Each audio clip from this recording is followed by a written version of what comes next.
Bila yang paling susah scene yang macam nak bercinta aku tak boleh. Kelas telah pun berjaya dilancarkan di Melodi. Oh, kita yang lancarkan Ya, ke? kita yang lancarkan. Okay, alright. Hai dah, apa khabar? Alhamdulillah. Dah makan ke tu? Dah satu dah. Dah, tadi dah breakfast dah. Breakfast je, tak lunch? Macam tak lunch kita tengah.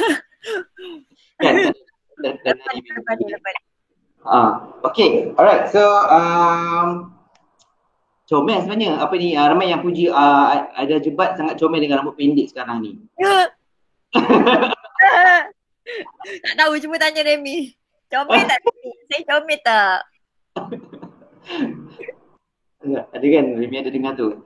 Ini first time kan, Aida potong rambut pendek macam ni untuk shooting. Means potong betul-betul. Selama ni pakai wig je kan? Ni first time lah. Okay. So, macam mana, apa faktor yang mendorong Aida rasa macam, okay, you know what, kali ni aku tak nak pakai wig, aku nak potong rambut betul-betul?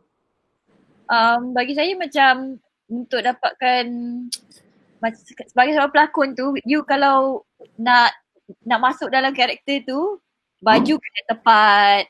Lepas selain daripada macam cara lakonan lah, so baju kena tepat baru rasa macam oh ni betul-betul aku watak ni lah. So antara yang main peranan ialah rambut.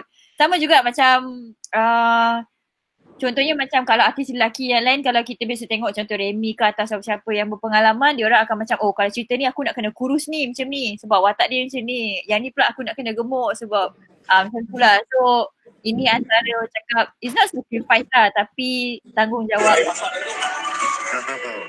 Live sekejap lagi di Melodi. Siapa ni? So tanggungjawab sebagai seorang pelakon katanya. Okay, apa lagi? Okay, soalan kedua ni ada ni, bagaimana musim PKP ni memberi impact terhadap kehidupan Aida Jebat? Tak busy macam biasa ke macam mana? Dia memang ada macam restrict sikit lah sebab kita dah biasa keluar untuk pergi meeting dan sebagainya. Tapi the positive things is kita tahu macam mana nak handle benda melalui online. Okay. So, walaupun kita bekerja di luar, kita tetap bekerja melalui internet lah. So that's the best thing, and yang paling best sebab sebelum ni kita shooting, kita rasa macam bila dah aku nak cuti, bila tengah shooting tu kan, esok aku cuti. So this time macam ambil kau cuti banyak sekali. And I'm very lucky sebab my family memang with me. Selalunya diorang memang kat Melaka. So I seorang kat KL. So this time memang kira diorang terperangkap dekat KL. Dalam PKP dia macam tak boleh balik. Okay. So I'm happy lah because my mom semua ada dengan I. Oh, sebenarnya memang kebetulan je sebenarnya. Diorang just like visit you dekat KL lepas terperangkap. Yeah, diorang visit because of my birthday is on 17. So PKP on 18 ke 19. So that's why diorang tak sebab balik. Macam tu. Habis cukup ke baju diorang tu? Cukup. Jangan risau. Okay, kita ada soalan daripada Hara Metro. Adik Aida Jebat ada tonton filem lakonan Jello atau Nora Danish ke untuk watak ni? Orang pendek tu. Secara jujurnya saya tak tengok sangat movie untuk apa-apa reference untuk watak ni. So saya hanya macam based on the script dengan situasi yang berlaku. Now of course lah dengan bantuan Remy. He's very like professional lah. Dia antara pelakon yang I rasa macam wow, ini memang orang aku akan kerja lagi lah. Dia memang macam very into the kerja lah. So I like this kind of people sebab dia buat kita rasa macam aku pun nak kena bagus juga macam dia. Kalau tak nanti kita macam kat bawah macam tak mau. So apa-apa yang saya tak faham saya akan macam ragasakan dia, ni Asyik nak cakap apa lah. So that's kind of conversation buatkan cerita and watak semua orang jadi menarik lah. Macam tu. So kalau nak cakap drama apa yang saya buat reference, tak ada sangat pun. Saya just macam tengok untuk look dia. Tapi the way dia cakap dan sebagainya semua mengikut situasi lah. Okay, jadi mungkin adik boleh cerita lagi, elaborate lagi tentang watak adik dalam cerita Bukan Gadis Biasa ni. Apa yang tak biasa, yang luar biasa sangat dengan gadis ni? Okay, untuk cerita untuk watak Johanna ni, dia sebenarnya Dia macam ni lah, cerita dia macam mengisahkan, kalau ikutkan ramai je remaja yang mengalami masalah ni. Okay, senang cakap kat sini ramai yang ada isu tentang macam pengkit ataupun sebagainya, macam mana dia orang boleh develop perasaan untuk tidak suka lelaki. Bukan tidak suka, dia orang sebenarnya suka tapi dia rasa macam bahaya ataupun rasa macam tak selamat bila ada lelaki macam tu. So dia orang akan lebih ke arah perempuan. Tapi cerita ni bukan ke arah tu lah, cuma ada sedikit mungkin penonton akan rasa macam dia ni pengkit ke? Atau dia ni that kind of thing. So sebabnya kebanyakan orang yang mengalami masalah ni dia orang alami macam daripada kecil ada orang cakap ada traumatized daripada kecil lah. So perkara yang terjadi masa kecil tu mungkin saya boleh bagi tahu dekat sini, which is mak dengan ayah dia jual dia masa dia umur 6 tahun. Drugs because of so saya percaya memang berlaku bukan saja di Malaysia, malahan seluruh negara lah. Negara lain juga kan? Sebab lelaki kadang Mula. Tak apa. Adik boleh cakap, nanti kita boleh ada Abang Remy Ishak kita untuk backup lelaki pula. Okay, Aida Jebat hampir setiap tahun jadi duta kepada jenama baju raya. Tahun ni macam mana? Masih sama atau terkesan dengan PKP juga? Tahun ni masih sama. Sebenarnya saya tidak sempat untuk buat photoshoot untuk baju raya Jaka dan Aryani sebab saya lambat balik pada umrah. Dia orang semua dah settle. Tunggu saya tiba-tiba PKP. Jadi apa yang diorang boleh buat, they just send to me the baju and I just need to do some of the photography sendiri. Tapi masih menjadi duta lah. Cuma apa yang merisaukan sekarang ni, apa yang mereka boleh buat ialah melalui online. Sebab dulu kan kita akan ada macam sale, orang boleh datang dekat butik, orang boleh datang dekat mall untuk beli. So kena ada marketing strategi yang lain lah. Tapi masih duta, alhamdulillah. Okay, so sekarang ni kiranya menjalankan semua aktiviti promosi semua online. Betul. Tak boleh masukkan Remy ke kat sini? Boleh sebenarnya. Tapi takut nanti dia macam terlalu banyak soalan berterabur. Tapi boleh je kalau rakan media kita, since kita tengah interview tentang drama yang sama, kalau ada soalan Ishak boleh tulis kat tepi tu, nanti kita bacakan, kita panggil Remy. Boleh kan Remy? Dia online je pun tepi tu. Okay, so ni soalan daripada Buzzing Malaysia. Okay, ada syuting atau drama yang ditangguhkan tak? Setakat ni tak ada sebab selalunya saya akan syuting 1 tahun 1 drama saja. Okay. Untuk tahun ni saya tak pasti macam mana. Masih lagi adalah yang dah hantar skrip, ada yang dalam pemerhatian, pemilihan, tengok macam mana. Kalau ada yang sesuai mungkin saya akan buat. Kalau tak ada, saya masih menulis lagu dan juga projek untuk siapkan my album masih tangguh sebab album saya kita buat dekat Jakarta. So I tak boleh nak fly, tak boleh nak apa. So we just like record, take the melody sendiri and then record, hantar. Itu je yang boleh buat for now. Yang tu your album sepatutnya release bila? Is it backdated lah? Yeah, actually it's on my birthday. Kan? Tapi tak sempat because I pergi umrah. We just have another one more song yang tak siap lagi. Tak payah, tak sempat nak pergi record. So yeah, we delay lah. InsyaAllah nanti lepas habis PKP ni semua all out lah. So bila kita boleh expect the new date, the new release date? I'm not sure sebab mungkin kita punya plan sekarang ni, apa yang dah ada material dari sana dihantar ke sini, saya akan cuba record dari sini. Tapi itu pun selepas PKP selesai sebab baru boleh keluar rumah. Ya, betul. Untuk pergi ke studio. So susah juga. Apalah, kena layan dululah, bukan gadis biasa.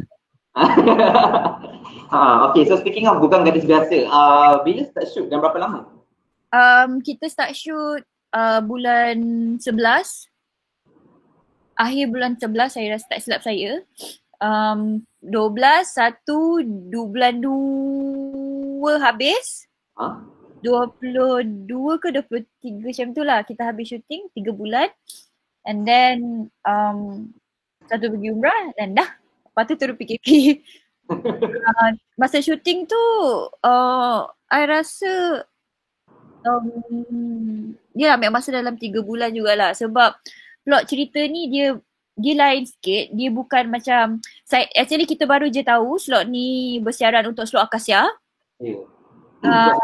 So Akasia kalau tak silap saya dulu Isnin sampai Khamis. Lepas tu dia dah lanjut Isnin sampai Jumaat. So this time saya baru dapat info kita akan bersiaran Isnin sampai Sabtu. Jam 7 malam. So dia akan berakhir pada hari raya pertama rasanya. Macam tu lah. Jadi it's something new yang mungkin juga akan beri good impact or feedback sebab sekarang ni semua orang dekat rumah. And I hope the best for this drama lah. Macam mana dapat Chemistry dengan Aida Jebat ni memang saya tak tahu lah. Saya baru first time bekerja sama dengan Aida ni tau. Tak pernah jumpa lagi. Tak pernah bersua muka. Tapi bila jumpa dia dekat set tu, dia dah rasa macam kawan lama. Pak Aida ni dia bawa karakter sebagai seorang budak perempuan yang lasak. Juga seorang budak perempuan yang ada trauma daripada kecil. So chemistry saya dengan dia sama. Saya mungkin cara Aida dia develop karakter tu daripada awal tu sama macam mana saya develop membuatkan kami dapat keserasian tu. Memang sangat mudah bekerja sama lah sebab Aida pun saya masa kerja dengan dia tak ada jenis orang yang kontrol tune ke apa sebab dia jadi as the character. Dia jadi budak yang lasak, dia jadi macam ala-ala tomboyish dan itulah dia tu. Saya pula rasa macam aku ni macam abang dia lah. Rasa macam tak ada feeling langsung sebagai nak jadi girlfriend. Memang itu pada awalnya. So sampai ke habis tu masalah tau pada saya sebab macam mana nak create rasa cinta ni sebab tak ada rasa sayang ni. Takkan aku nak bercinta dengan pengkit, dengan boys kan. Jadi masalah sebab saya macam mana nak develop benda ni. Cuba nak develop benda ni supaya rasa cinta tu datang. Tak boleh. Jadi saya kena fake. Lepas tu kena jauhkan diri daripada dia sekejap untuk saya develop satu perasaan yang baru. Jadi Aida Jebat macam mana komen tu? Remy Ishak sendiri struggle nak bawa watak dia mencintakan watak partner tu. Kita orang sebenarnya memang apa yang Remy cakap tu betul.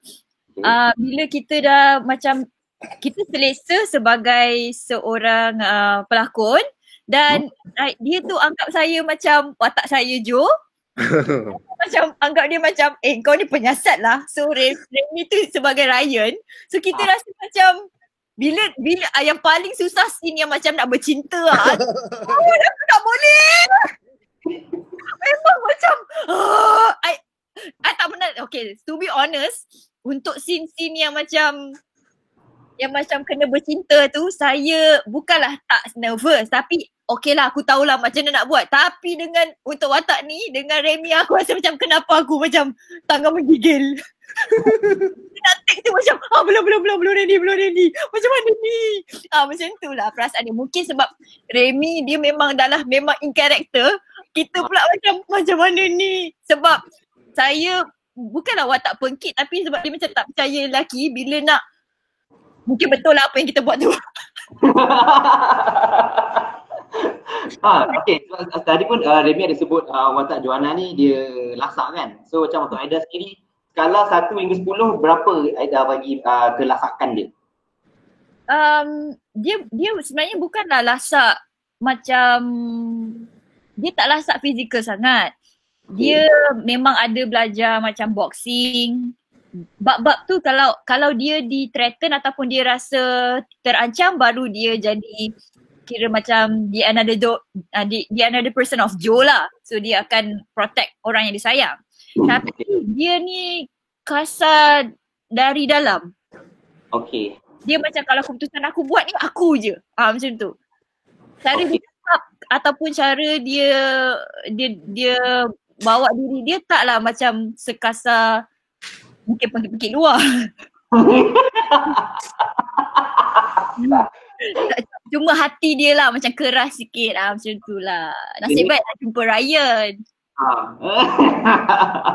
So kiranya watak ni dia macam Aida tadi cakap childhood trauma tu hati dia keras, penuh dengan rage, marah macam lah tak apalah, aku, kau, macam tu lah. Dia bukanlah macam jumpa lelaki je, kepala, tak adalah, itu rempit. So macam kira watak Ryan ni tu dia yang buat Johanna ni percaya lelaki ni tak semuanya sama, macam tu lah gitu. Yang sesuai lah masa PKP ni sebab saya rasa mungkin ada yang mengalami situasi yang sama tapi dia terpaksa berada dalam satu rumah, dia terpaksa macam bersatu. So this is the time untuk tengok masing-masing ada kesalahan masing-masing. Masing kena tahu apa yang terbaik untuk bukan saja diri sendiri, untuk orang lain juga, macam tu lah. So this is the drama yang saya rasa sangat sesuai ditonton bukan saja Ramadan tapi masa PKP ni. Yang terakhir, ucapan Aida dan Remy kepada penonton untuk terus menonton drama ni. To me, apa yang Remy cakap tadi tu is like the same apa yang I nak cakap. So macam cakap tadi, drama ni dia macam trending ke tak tu is a bonus kan. Cuma kita harap memang time orang tengah duduk rumah, time tengah bulan puasa nanti, dia dapatlah apa yang setiap watak nak sampaikan. So ada yang jahat jadi baik, ada yang jahat jadi jahat juga, ada yang baik jadi baik. Ada yang pengkit dah berubah jadi perempuan. Tapi Remy macam, bukan Remy Ryan macam try lah nak ada anak lah. So suka betul lah dia buat pengkit dia. Memang jadi, pengkit dia memang jadi. Dia memang sama, memang dah macam pengkit dah. Kepala dia selalu duduk bawah ketiak aje. So kenalah tengok drama ni. Dia ada semua cukup lah. Ada garam, ada masin, ada semua benda ada lah. So ada kelakar, ada sedih, ada strength dekat situ. Macam mana nak buat orang jadi lebih kuat lepas dah traumatized dari kecil. Mungkin macam-macam lah benda. So banyak pengajaran lah. I hope this drama gonna be success.